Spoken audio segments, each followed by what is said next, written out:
Ahí está. Bueno, entonces empezamos la clase de hoy. Estamos en Parashat Bealotja, una parashá que me encanta, que tiene una enseñanza en particular muy especial. Parashá Bealotja empieza hablando sobre la mitzvah que Aarón tenía que cumplir de encender la menorá. Hashem le dice a Moshe que le diga a Aarón que él tiene que encender la menorá que estaba en el Beit HaMikdash.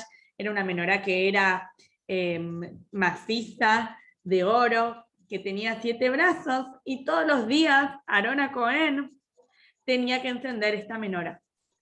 Ahora vamos a entender cuál es el significado que nos va a enseñar este aspecto de esta menorá tan particular con sus 7 brazos. Pero primero les quiero contar 2 historias. La primera historia es una historia sobre un carrero y un hombre rico, el hombre al cual estaba llevando.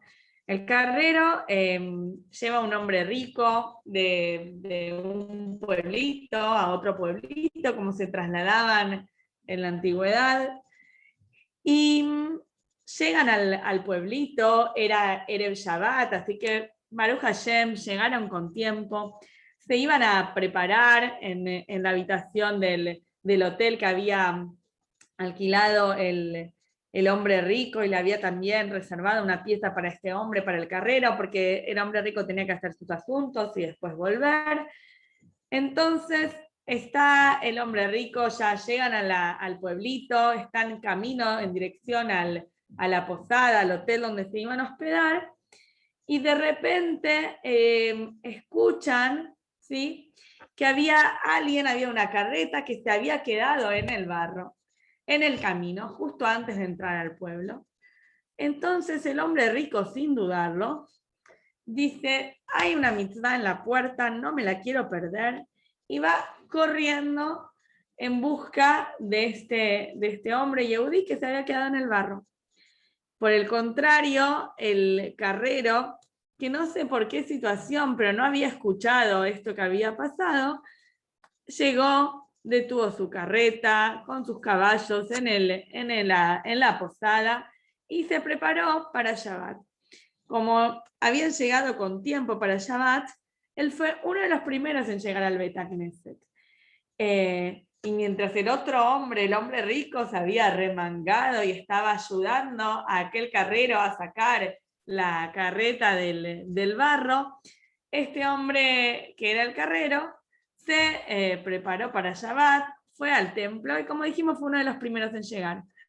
En el templo, en el Beit HaKnesset, lo que solía pasar en aquellos tiempos es que la gente pobre llegaba, iba tempranito al Beit HaKnesset, y así seguro se aseguraban la posibilidad de que alguno de los que iba siempre al templo los pudiera invitar a ellos a pasar Shabbat en su casa, y así pudieran comer. O sea, la gente que no tenía recursos iba ahí, o la gente que iba de paso de un pueblo a otro, mendigando y pidiendo plata, iba al templo los viernes temprano y sabía que había seguro algún buen yehudí que los iba a salvar, los iba a invitar para comer en Shabbat, y con esa comida que iban a comer en Shabbat se iban a llenar con fuerza, con energía para toda la semana, como se dice que de Shabbat se bendicen todos los días. Bueno, estos hombres, esta gente pobre, pensaba que de esta comida se iban a abastecer para toda la semana. Resulta que el hombre, el carrero, vio a esta gente pobre y dijo: esta es mi oportunidad. ¿Cuándo yo tuve la oportunidad de invitar y ser yo el anfitrión? Los voy a invitar yo, que esta vez vengan a comer a mi comida, a mi seuda de Shabbat. El hombre, el carrero, invitó a los pobres que estaban ahí, ya todos estaban muy contentos, dijeron: mirá qué suerte que tuvimos, enseguida nos invitaron a comer. Bueno, ¿cómo se desencadenan las cosas? Y esto es lo interesante. El hombre rico termina de ayudar al hombre que había quedado en el barro, atascado en el barro, pero totalmente cubierto de barro. Llegan a duras penas antes de Shabbat a la posada a pegarse una ducha y enjuagarse, pero era algo que no sé si era mucho para él. Todo embarrado, todo cansado. Pero Baruch Hashem llegó a tiempo para Shabbat. Por el otro lado, termina la plegaria después en el Beit HaKnesset, Y todos los pobres van ¿a dónde a comer? Con el hombre, con el carrero, con el hombre pobre. Y ellos esperan que van a tener la comida, pero no se dan cuenta, y el hombre les sirve su magra ración de comida que había llevado y se lo comparte como muy contento. Pero alcanzaba para todos los invitados, no, si a duras penas alcanzaba para el mismo carrero. La cuestión es que los hombres se desanimaron porque dijeron, con esto ni siquiera nos va a alcanzar para Shabbat, mucho menos para toda la semana. Pasó que después de los 120 años, estas dos personas llegaron ahí arriba y les dijeron, ustedes tienen que volver a la tierra, porque ustedes hicieron un cambio de roles. El que tenía que haberse arremangado e ir a salvar al carrero era el propio carrero. Y el que tendría que haber invitado a los pobres a comer en su ciudad de Shabbat era el hombre rico. Así que tienen que volver al mundo, volver a cumplir cada uno su misión. Les voy a contar otra historia y ahora vamos a entender cómo estas dos historias se relacionan y nos dejan una enseñanza muy importante. Cómo se relacionan con la parashá y nos dejan una enseñanza muy importante. La segunda historia es un dicho que decía Rav Suye de Anipoli, muy conocido, no sé si ustedes lo habrán escuchado, pero Rav Suye decía así: después de los 120 años, no tengo miedo cuando me pregunten, Suye, ¿por qué no fuiste como Abraham Avinu? Porque voy a decir sencillamente, y bueno, yo no fui como Abraham Avinu, porque no fui dotado con el Ahavat Israel, con el Ahavat Hinam, con el amor, con la bondad, con la que fue dotado Abraham Avinu. Cuando me pregunten después de los 120 años, Suye, ¿por qué no fuiste como Moshe Rabbeinu? Yo voy a decir que no fui como Moshe Rabbeinu porque no fui dotado con la capacidad y con la humildad con la que fue dotado Moshe Rabbeinu. Justo en esta para allá se dice Beaish Moshe Anav Mikola Adam, que Moshe Rabbeinu era muy, muy humilde. Suye dijo, después de los 120 años yo voy a tener miedo cuando me pregunten, Suye, ¿por qué no fuiste Suye? Esta es la segunda historia. Y estas dos historias, ay, qué dulce. Hola, Jimé. Hola, hola, bienvenida. Qué lindo verte. Estas dos historias nos dejan una enseñanza muy interesante en relación a la parashá. Hablamos, Jimé, de una historia que hablaba de un carrero y de un hombre rico que parece que invirtieron sus roles. El carrero se puso a hacer Ahnasat Orjim e invitar gente a su comida de Shabbat cuando pobre no tenía ni para él su propia comida. Y el hombre rico se puso a ayudar a un carrero cuando no sabía nada de lo que es carrero y se enchastró todo. Y le dijeron, después de los 120 años, tienen que bajar acá al mundo porque ustedes cambiaron sus misiones, sus roles. Esta segunda historia que Rav Suye dice, no tengo miedo cuando me digan, ¿por qué no fuiste como Abraham Avinu, como Moshe Rabbeinu? ¿Por qué no fui dotado con sus cualidades? Tengo miedo cuando me pregunten, Suye, ¿por qué no fuiste Suye? Con todo el potencial, con todas las cualidades que se me dieron, dice Rav Suye, ¿por qué me van a poder preguntar por qué no fuiste como vos tenías que ser con todos los talentos y virtudes y cualidades con los que fuiste dotado? ¿Qué tienen que ver estas dos historias con la parashá? La parashá habla al comienzo, como dijimos, de la mitzvá de la menorá, que Aarón Cohen tenía que encender la menorá del Beit HaMikdash, la menorá en realidad Aarón tenía que encender la menorá del Mishkan, que estaba en el desierto, y después, sucesivamente, los Kohanim, la menorá del Beit HaMikdash. Esta menorá, como dijimos, era una menorá de maciza de oro. Imagínense, ¿no? Cómo debía ser de hermosa, lo que debía valer eso. Se dice que el oro no fue creado sino para el Beit HaMikdash. O sea que nosotros podemos disfrutar todo lo que tenemos de oro, los aritos colgantes, no, este colgante no, pero los aritos sí son de oro. Todo lo que tenemos de oro gracias al Beit HaMikdash. Esta menorá, toda de oro, explica el Admur HaSaken en el Likutei Torah, que se representa a todo Am Israel. ¿Cuántos brazos tenía la menorá? La menorá tenía 7 brazos. Los 7 brazos de la menorá representan a los distintos tipos de Yehudim, a los 7 tipos de Yehudim. Cada Yehudí con su cualidad, con su forma de servicio a Dios. Están los Yehudim que sirven a Hashem con Gesed, están los Yehudim que sirven a Hashem con Geburá, los que sirven con Tiferet, ¿sí? Cada Yehudí tiene su, y así lo explica el Alter Rebbe, su forma de servir a Hashem, su forma única y particular. Ninguna es mejor que la otra, sino que entre los 7 tipos generales de Yehudim, cada uno con su capacidad, con su talento, pueden servir a Hashem. Ninguno es mejor que otro, y gracias a que están todos los tipos de Yehudim, entre los 7 tipos generales de Yehudim, se puede formar toda la menorá que representa a todo Bnei Israel. ¿Qué aprendemos de esto? Sobre las historias que le conté. Que cada Yehudí fue dotado, cada persona, cada ser humano fue dotado con sus cualidades y capacidades únicas. Y cada Yehudí tiene la misión de venir al mundo y cumplir su misión en el mundo con todos los talentos y capacidades con los que fue dotado. Y es tan, pero tan importante que uno lleve a la práctica su misión en el mundo con sus capacidades, porque como les dije en la primera historia, esos hombres tenían que volver acá, porque habían algo que no habían hecho, porque pensaban que su manera de servir a Hashem era justamente como la que tenía que servir a Hashem su vecino, la persona que estaba al lado. ¿Qué nos enseña este punto que explica Hasidut entonces? Que cada Yehudí tiene que confiar en el potencial que Hashem le dio, en todas las herramientas, todas las capacidades que Hashem le dio. Como Rav Sushe que dijo, yo no tengo miedo cuando me preguntes por qué no fuiste como este o como aquel, porque yo no fui dotado con sus cualidades.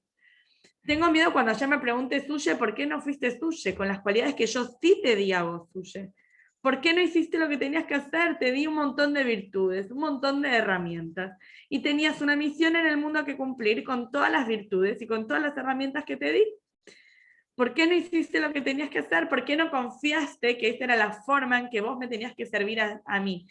Conectándote conmigo y transformando el mundo a tu alrededor con todo el potencial que te di a vos. Entonces llega para allá Bealotja y nos da esta enseñanza, que cada una se concentre y se focalice en la misión que vino a cumplir al mundo con todo lo bueno que Hashem le dio a cada una de nosotras, sin pensar que mi forma de servir a Hashem tiene que ser como la que hace mi amiga de acá, o mi amiga de allá, o este o aquel. Yo tengo que servir a Hashem a mi manera, y mi manera es distinta de la que está al lado, no es exactamente igual. Incluso la de mi hermana tiene sus virtudes para servir a Hashem, y yo tengo las mías para servir a Hashem. Cada una a su manera, y ninguna es mejor que otra, cada uno de su forma. Para Yahve Alotja nos recuerda que tenemos como misión específica cada uno, que revelar su potencial y así servirlo a Hashem, y como misión para todo a Israel, para estar completos y para formar esta menorá que ilumina. ¿Qué se hacía con la menorá? Se encendía la menorá y traía luz al mundo.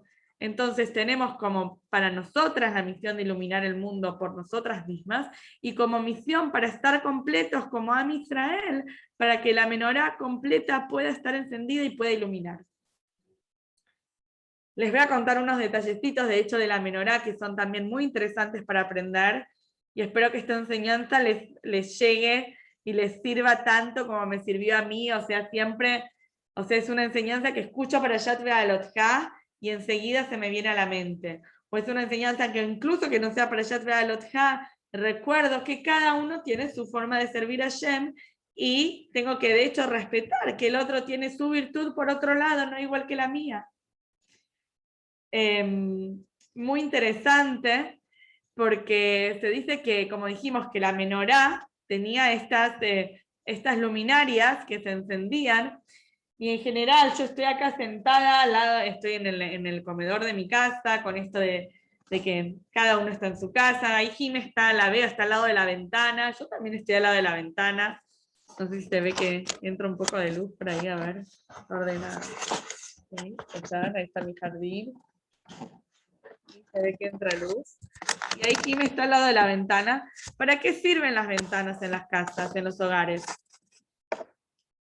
Todos tenemos ventanas en los hogares. ¿Para qué? Para que entre luz.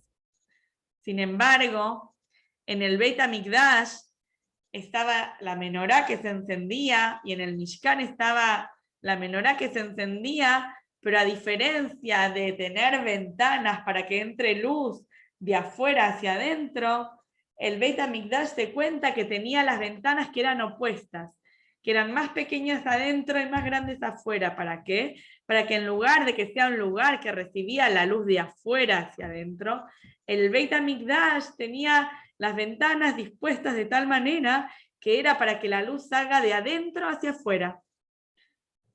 Entonces miren qué interesante esta enseñanza que también la podemos aplicar nosotras, que la luz que nosotras tenemos, con nuestra luz que tenemos que brillar e iluminar, es una luz que tiene que salir e irradiar para todo el mundo, para todo lugar fuera de nosotros. Y más que nada, más aún en este mundo tan oscuro como está hoy en día. Después otro punto interesante de la menorá era que de las 7 luces de la menorá, se dice que las 3 luminarias de cada lado apuntaban hacia la luminaria del centro, ¿sí? O sea, de los 3 costados, o sea, habían 3 de un lado, 3 del otro, tendría que tener ahí un dibujito de visto de más. 3 de un lado, 3 del otro, y todos apuntaban hacia la luz del centro. ¿Qué dice Rashi ahí? Para que no vayas a pensar que estaba prendida la menorá en el Mishkan o en el Beit HaMikdash para darle luz a Hashem. No vayas a pensar, le ora utzarich, que Hashem necesita de luz, sino que las luces de un costado y del otro, todas apuntaban hacia el centro. Es otra cosa Hashem. No está limitado por la naturaleza. No es como nosotros que nosotros necesitamos luz. Hashem no está limitado por la naturaleza. Entonces ahí leo esto y me inspiro y me concentro y reconozco y recuerdo que Hashem está más allá de todo lo que es natural. No necesita como nosotros la luz para poder ver. Hashem está por encima de esto. E incluso es muy interesante porque la luz del centro de la menorá era una luz que nunca se apagaba. Aarón encendía las luces de la menorá, pero encendía todas las demás. La del centro nunca se apagaba. Esa luz brillaba así, de forma de forma milagrosa. Aarón hacía el recipiente, ¿sí? Hacía lo suyo, hacía su trabajo para que las otras velas brillen, pero esa vela era algo que brillaba por sobre las leyes de la naturaleza. ¿Qué pasaba? Nunca se apagaba. Ahí nos recuerda este punto de la menorá como uno, más allá de que sabemos que Hashem no está dictaminado por las leyes de la naturaleza y él no necesita la luz para poder ver y él puede obrar milagros por encima de la naturaleza. Sin embargo, Aarón hacía el cli, hacía el recipiente y encendía todas las demás velas de la menorá. Porque Aarón podría haber pensado, bueno, si esta vela arde milagrosamente, que las demás también ardan milagrosamente. ¿Para qué tengo que ir yo y encender las velas? No era este el pensamiento de Aarón. Aarón iba y encendía las velas todo el día, todos los días. Quiere decir que él hacía su trabajo en la naturaleza, su cli, su recipiente todos los días para poder recibir esa brajá por encima de la naturaleza, que era esa séptima vela que ardía milagrosamente. Y por el otro lado, un punto también muy interesante, cómo a veces uno puede pasar por arriba, ¿no? Y lees la historia esta de la menorá, y bueno, te queda por arriba y sabes, pero no te adentras, y sin embargo hay muchos detalles para aprender. Se dice sobre Aarón, acá cuando encendió la menorá, dice, Vayas Ken Aarón, e hizo así Aarón, el mul preia menorá, frente a la menorá, el anerotea, elevó sus velas. Entonces dice, ¿cuál es la explicación? Vayas Ken Aarón, e hizo así Aarón. ¿Qué dice Rashi? Rashi dice, para decir la alabanza de Aarón, Sheloshina, que no cambió. Dice, ¿qué significa que no cambió? Que él hizo exactamente como dijimos, lo que tenía que hacer más allá de que había algo sobrenatural, él hizo el clic en la naturaleza. Que explica otra explicación más profunda, dice, Sheloshina, que no cambió, Aarón fue el responsable de encender la menorá durante los 40 años que los Yehudim estuvieron en el desierto. Él encendió los 40 años la menorá en el Mishkan. Dice, ¿qué fue lo que no cambió? Dice, la misma entrega con la que Aarón encendió la menorá la primera vez que fue ordenado, como estamos leyendo en esta para allá, con esa misma entrega, con ese mismo hayut, con esa misma energía, él encendió las velas de la menorá todos los días, los 40 años en el desierto. Entonces nosotras que a veces nos vemos, ¿no?, un poquito de rutina, un poquito, sí, uno se ve como desanimado, bueno, otra vez, todos los días, todos los días hay que hacer lo que hay que hacer y hay que hacerlo como con hayut, con energía, ¿sí? ¿Qué nace Aarón? Así hizo Aarón, y la explicación es que no cambió nada de lo que tenía que hacer y lo hizo con entrega absoluta todos los días de su vida. Todos los días de su vida y todos los días que tuvo que cumplir esta mitzvah, que fueron los 40 años en el desierto. Esto con respecto a la primer mitzvah, el primer punto de la parashá. Les quiero hablar de otros 2 puntos de la parashá. Y después les voy a compartir lo que saqué foto de los 2 libros, como siempre les comparto, del Shar Habitajón y de el libro de cartas del Rebbe. Un segundito que me quiero fijar que no me olvide de nada, decirles.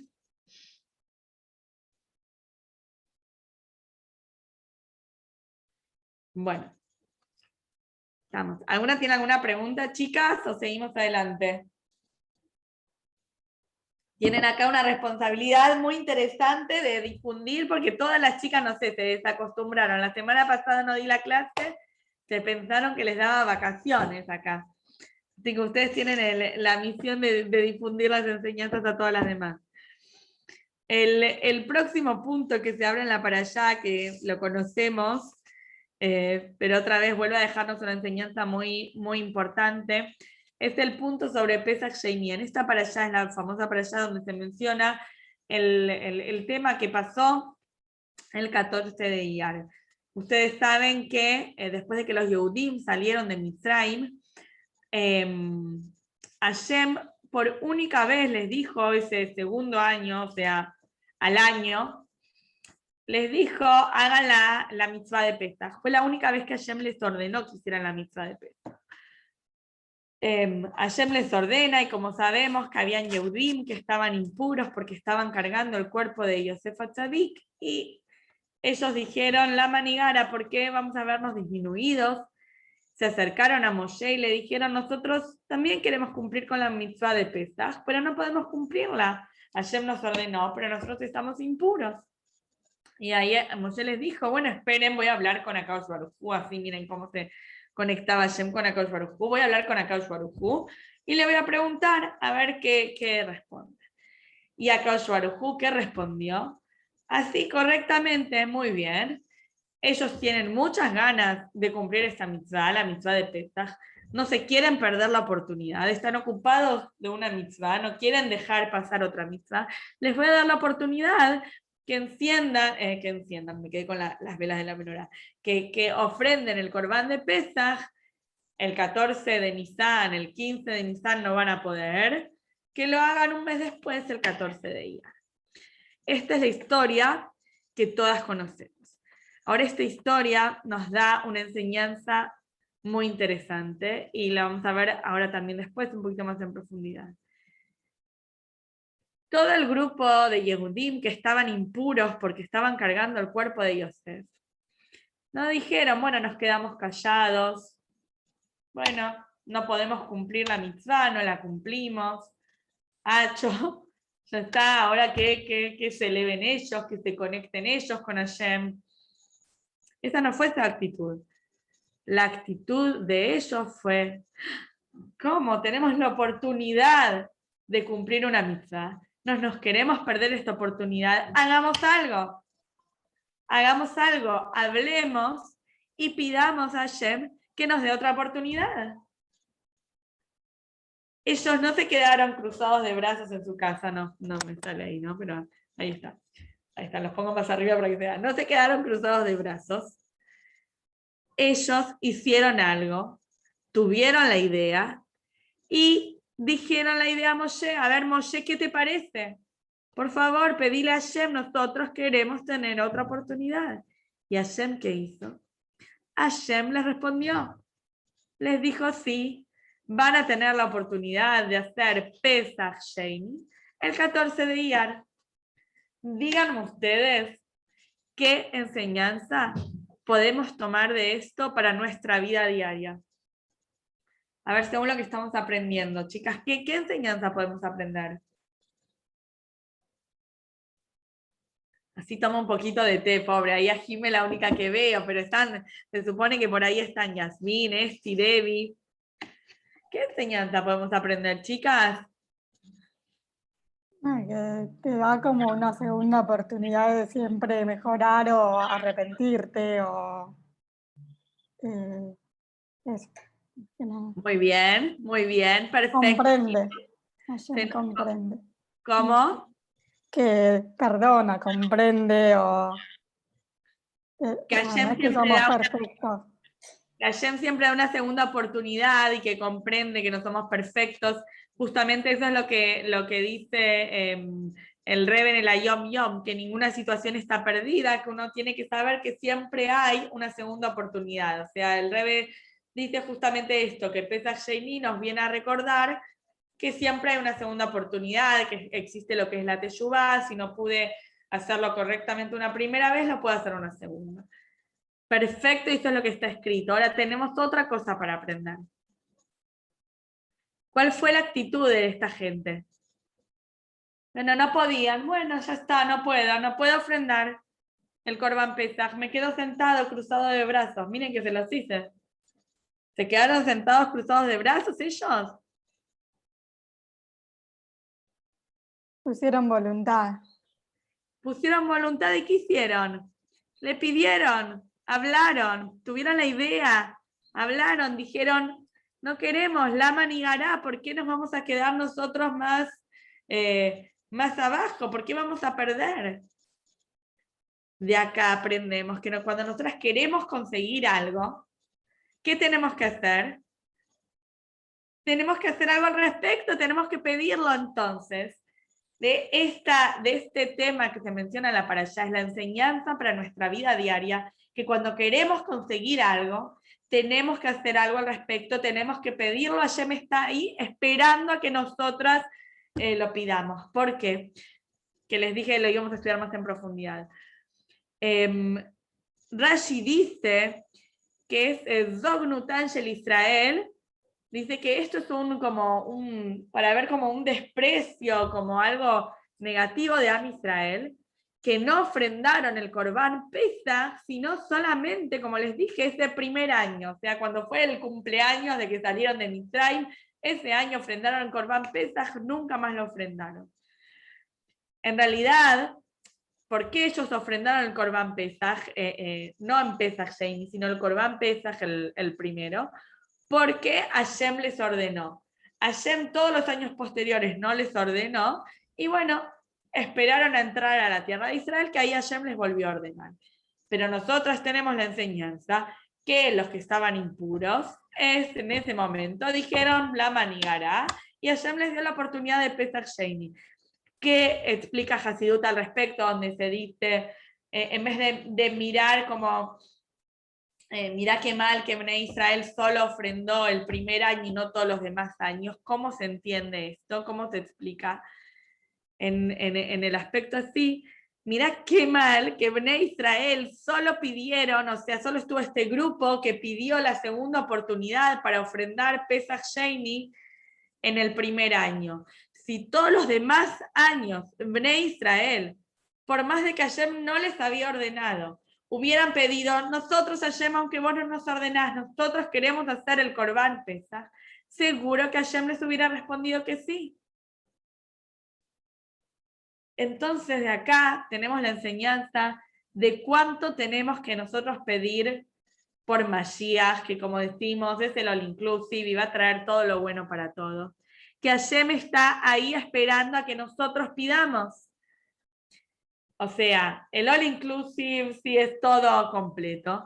Y también por lo que cada una necesita particularmente. Hashem está esperando que nosotros lo pidamos.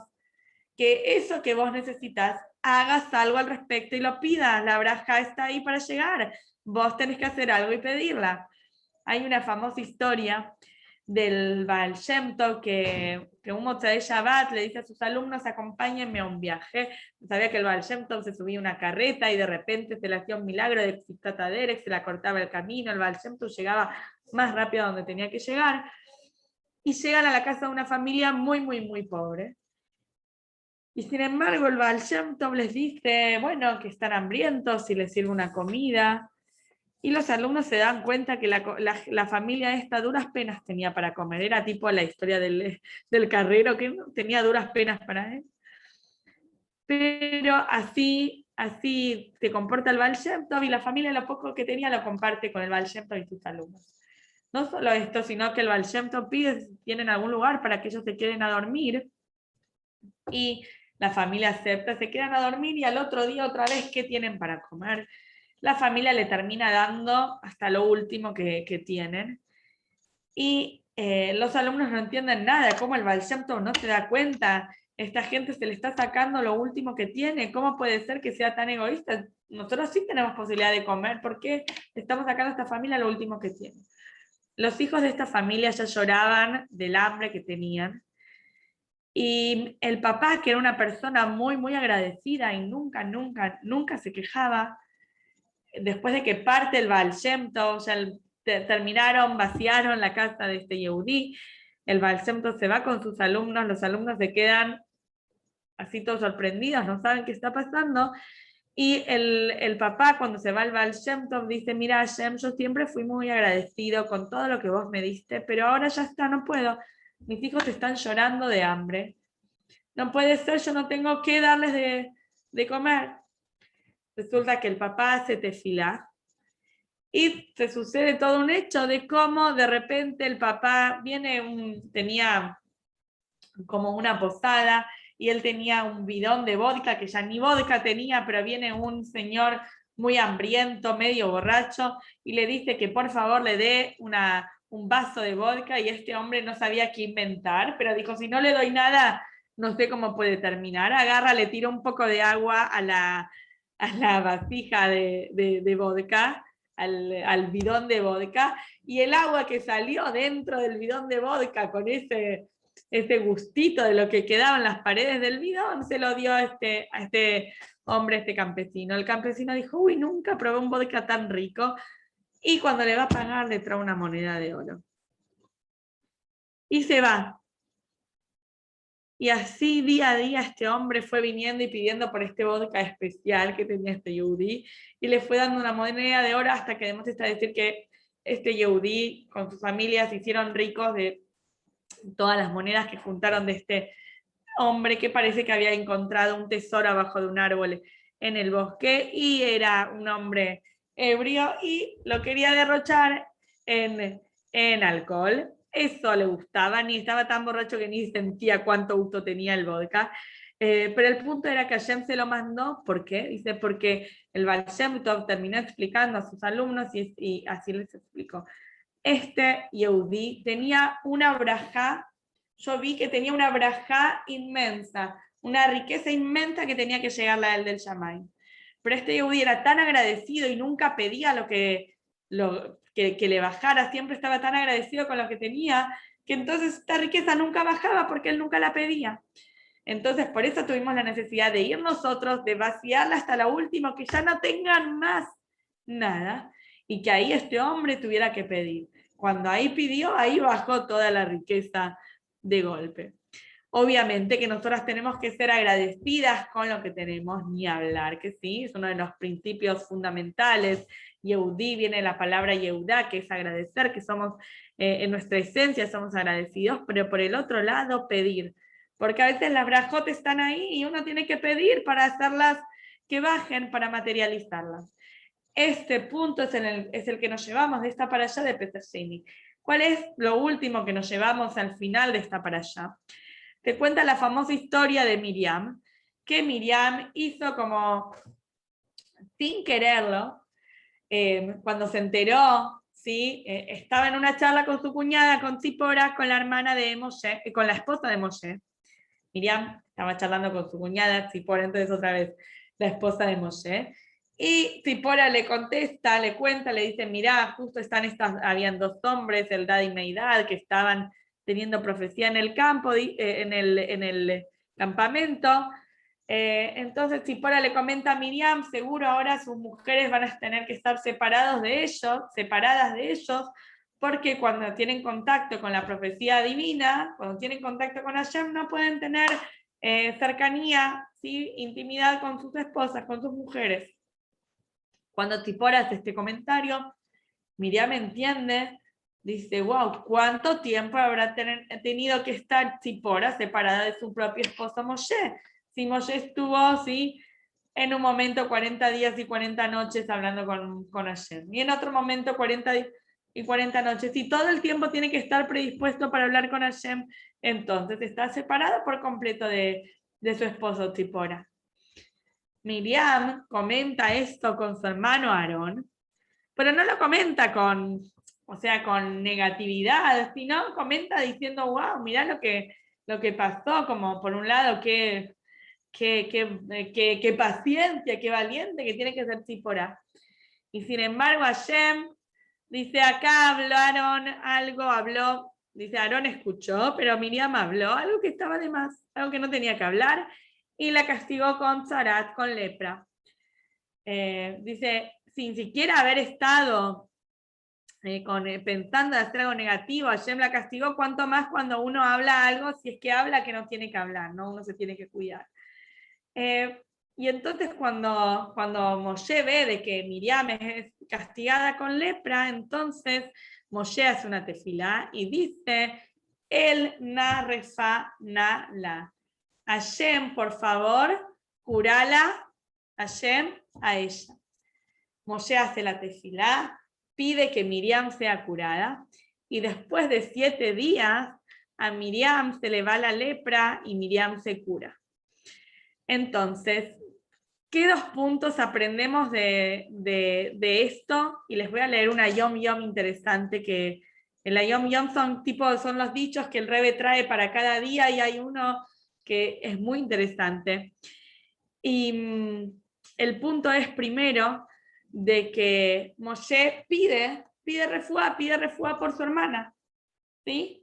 Hay alguien que necesita refuá, vamos a hacer algo al respecto. Otra vez, como decíamos antes, no me voy a quedar cruzado de brazos, voy a hacer algo, voy a hablar, voy a hacer tefilá, voy a pedir curación. Número 1, Moshe pide curación. Número 2, cuando, como dijimos, al cabo de 7 días Miriam se cura, y termina diciendo así en la parashá. Dice, Batizager Miriam y la Mahane Shivat Yamim, Beham lo nasa ad easef Miriam. Dice, y Miriam se tuvo que quedar fuera del campamento porque la persona que era afectada con este tipo de infecciones tenía que estar lejos del Mahane Shejiná, que era donde estaba el Mishkan, la presencia divina. Tienen que quedar fuera del campamento 7 días. Y dice, y el pueblo no viajó hasta que se hubo recuperado Miriam después de esos 7 días y pudo volver al campamento que le correspondía. ¿Qué dice Rashi? Beham lo nasa. Es el último Rashi de esta para allá. Dice, se acabó de halak lama con bishvil sha'a achat shenitakva le Moshe kshealach layeol shenemar batetatzav ajoto merachok. Dice, este honor de que el pueblo, todo Am Israel, la esperó 7 días hasta que Miriam pudiera volver a su campamento. Este cabot se lo dio todo Am Israel, ¿por qué? Por el tiempo que Miriam esperó. ¿Se acuerdan cuando Miriam, la famosa historia que Miriam es la que pone a su hermanito Moshe en el río Nilo, en la canastita en el río Nilo? Y ahí dice, Batetatze bajo Tomerajok, que su hermana se quedó parada mirando desde lejos. ¿Qué es lo que se quedó? No es que Miriam lo puso y se fue a Moshe, sino que Miriam lo puso y se quedó ahí mirando a ver qué iba a pasar con su hermano. Y ahí es que ella ve que Batia, la hija de Paró, lo agarra, se le estira el brazo, toda esta historia. Miriam no lo dejó y se fue. Miriam se quedó parada ahí mirando a ver qué iba a pasar. Y Hashem la recompensó. Esto que se me pone la piel de gallina. Miriam solamente se quedó parada. No hizo más que quedarse parada y ver qué era lo que estaba pasando con su hermano. Nada más que eso. Pero por ese buen gesto que tuvo Miriam, Hashem no lo dejó pasar. Hashem la recompensó a ella. Hashem la recompensó mucho tiempo después, no enseguida, un tiempo después. Cuando pasó esta situación con ella, todo Am Israel, como Miriam esperó a ver qué pasaba con su hermano, ahora todo Am Israel esperó a que Miriam se cure y se recomponga para estar otra vez de vuelta en su campamento y así que Bnei Israel pueda partir. ¿Qué aprendemos de esta situación? ¿Qué aprendemos de esto? Además, como dijimos, de que uno, si alguien necesita refuá, hay que hacer tefilá. Aprendemos, por otro lado, que Hashem no se queda debiendo nada a nadie. Que incluso por esas pequeñas cosas que vos decís, bueno, ¿qué tanto? Esos pequeños actos que vos haces, Hashem no los deja pasar, te los va a recompensar. Más tarde o más temprano, como dijimos, a veces no hay que desesperar. La recompensa llega quizás no inmediatamente, pero la recompensa va a llegar. Hashem no se queda debiendo nada a nadie. Y les voy a leer el Ayom Yom, justo del, lo tenía acá, del 16 de Sivan, ¿sí? Que es un Ayom Yom largo, pero que habla sobre el tema de cómo es la curación, ¿sí? Del cuerpo de la persona, ¿sí? Cómo es la curación del alma de la persona, ¿sí? Y justo tiene que ver con la curación que estamos hablando. ¿Por qué lo traigo? Porque es lo que estábamos hablando recién de cómo Miriam fue curada. Y el Rebe trae acá 2 puntos y dice así. En el majón siempre lo ponen, yo veo que ponen el Ayom Yom del día, siempre ahí lo ponen. Y el Rebe dice así. Hay 2 puntos que hay que tener en cuenta, ¿sí? Dice, se los traduzco directamente, es muy importante que la persona que está enferma piense 2 cosas, ¿sí? La número 1, Aleph, leidaye ujole, beisof, beistokek, leitrapot mejolio. Saber que él está enfermo, pero que Ixof, que desee, beistokek y ansíe, leitrapot mejolio. Que la persona que está enferma, a pesar de que sabe que está enferma, ansíe y desee curarse.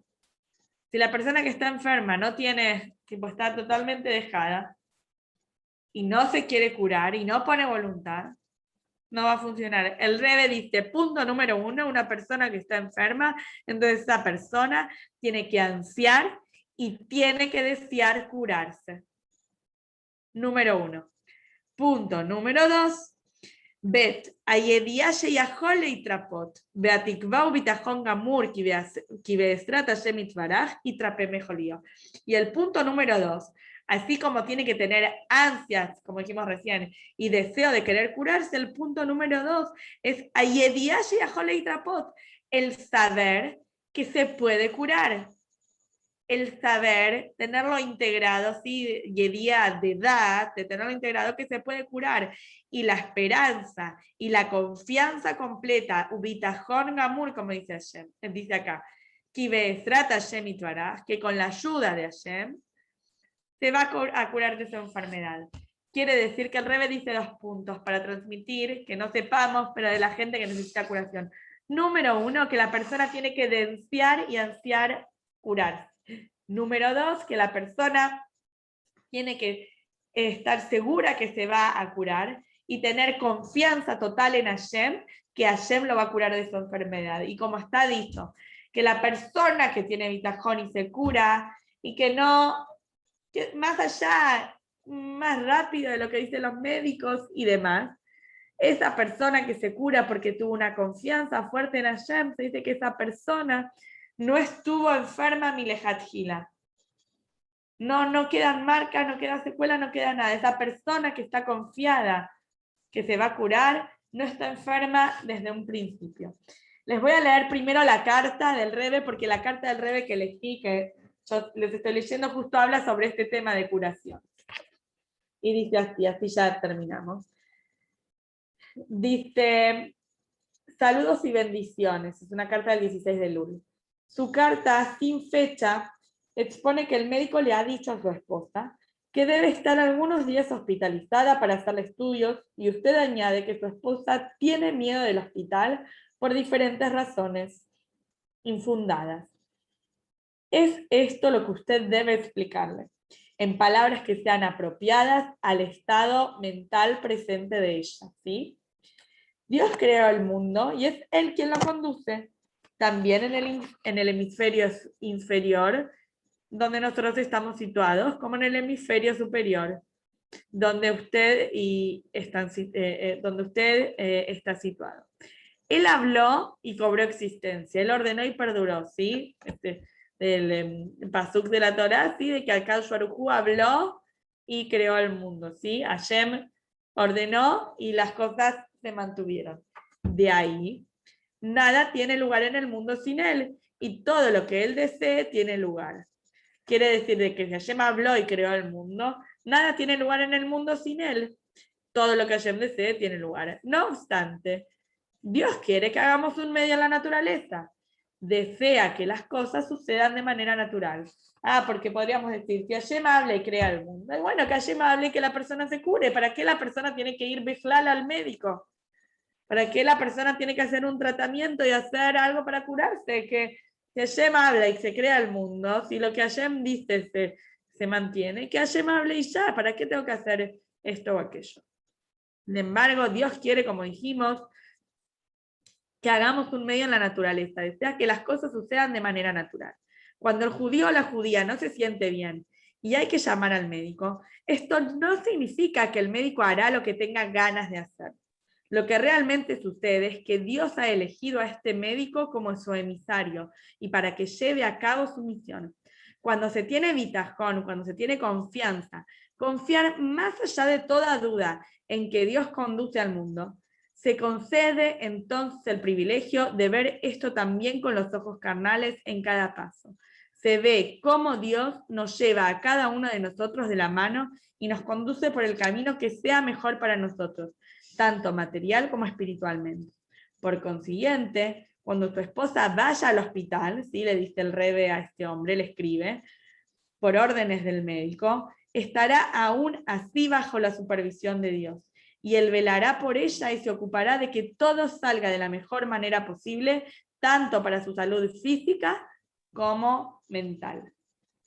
Quiere decir que el Rebe, en lugar de decirle a esta mujer, ¿sí? En lugar de transmitirle al esposo, bueno, tu esposa está con miedo de ir al hospital por el tratamiento, los estudios que le tienen que hacer, bueno, que no vaya, total, Hashem habló y crea el mundo, nada sucede en el mundo sin que lo crea Hashem. No le dijo, bueno, quédate en tu casa, total, el mundo se da por la palabra de Hashem. No, el Rebe le dijo, Hashem quiere que nosotros vivamos en este mundo de una manera natural, ¿sí? Dice, Dios quiere que hagamos un medio en la naturaleza, desea que las cosas sucedan de manera natural. Entonces, cuando vos transmitile eso a tu mujer, y cuando el médico la vaya a tratar, que no piense que el médico va a ir a hacer ahí lo que quiere, sino, ¿qué es lo que dice sobre el médico? Dice, Dios ha elegido a este médico como su emisario, y para que este médico lleve a cabo su misión. Así que de acá, en relación a lo que aprendimos al final de la parashá sobre Miriam y cómo se hizo tefilá para que Miriam se curara, reforzamos con esta carta del Rebe, sabiendo que uno tiene que hacer en el plano físico todo lo que está a su alcance para recibir la braja de Hashem. Y les termino leyendo del libro, ¿sí? Shar Habitajón, ¿sí? Y ya les dejo que ahora que se va a sumar el Rav Server, un punto, ¿sí? Como les leo siempre, sobre la confianza en Hashem. Y dice así, dice, otro de los beneficios de depositar la confianza en Dios es que dicha confianza lleva a la persona a poder despreocuparse de los asuntos materiales y dedicarse por completo a los asuntos relacionados con el servicio de Dios. Entonces, por su tranquilidad del alma, su paz interior y su mínima preocupación por los asuntos materiales, la persona se asemejará a un alquimista es decir, a aquel que sabe convertir la plata en oro o el cobre y el estaño en plata mediante determinados conocimientos y operaciones. Y no solo eso, sino que la persona que confía en Dios lo supera en 10 aspectos. Ahora acá lo que dice es que la persona que confía en Dios entonces puede despreocuparse de los asuntos materiales, puede tener tranquilidad, menujata nefesh, y dedicarse por completo a temas espirituales. Hola Rab, perdón, ¿ya terminó? ¿Qué tal? ¿Ya terminó? Y dice que en realidad esta persona que confía en Dios se compara a un alquimista, que el alquimista tiene la capacidad de convertir el cobre o el estaño en plata o la plata en oro. Y solo lo que les leo es el primer beneficio, la primera virtud que tiene la persona que confía en Dios por sobre un alquimista. Dice primero, ¿cuál es el primer beneficio que tiene la persona que tiene bitajón en Hashem por sobre un alquimista? Dice, pues el alquimista necesita de ciertos materiales y elementos para su trabajo, sin los cuales no puede lograr nada. Mas estos materiales no están disponibles para él en todo momento ni en todo lugar. Pero quien confía en Hashem tiene asegurado su sustento mediante cualquiera de los medios disponibles en el mundo. Como está escrito, para enseñarte que no solo de pan vive el hombre, sino que de todo lo que proviene de la boca de Dios, pues los medios para proveérselo no están fuera de su alcance en ningún momento ni en ningún lugar. Quiere decir que un alquimista, es verdad que puede estar muy tranquilo porque puede transformar metales sencillos en metales más lujosos y valiosos, pero él necesita de estos metales porque sin estos metales no los puede transformar en algo más valioso. Sin embargo, la persona que tiene confianza en Hashem no necesita de nada físico, porque Hashem puede hacer que llegue la bendición a esta persona por medios que son totalmente fuera de lo concebido de manera natural. Así que bueno, con las enseñanzas de la parashá de esta semana y esta carta del Rebbe y este punto de que la brajá puede llegar de cualquier manera, la brajá que tiene que llegar puede llegar de cualquier manera, las dejo, y solamente con la responsabilidad de saber que cuando queremos una brajá tenemos que hacer algo al respecto, y como Moshe pidió refuá por su hermana, hacer y pedir, y como la gente que pidió por el Pesach Sheini también hacer algo y pedir, no quedarnos de brazos cruzados. Cada una que Besrat Hashem puede iluminar, como hablamos al principio, al mundo con su cab, con su manera de gesto, de gurá, como sea, y así Besrat Hashem traer Mashiach. Ya. Chao chicas, nos vemos la semana que viene. Shabbat Shalom. Ahora sí, Rab.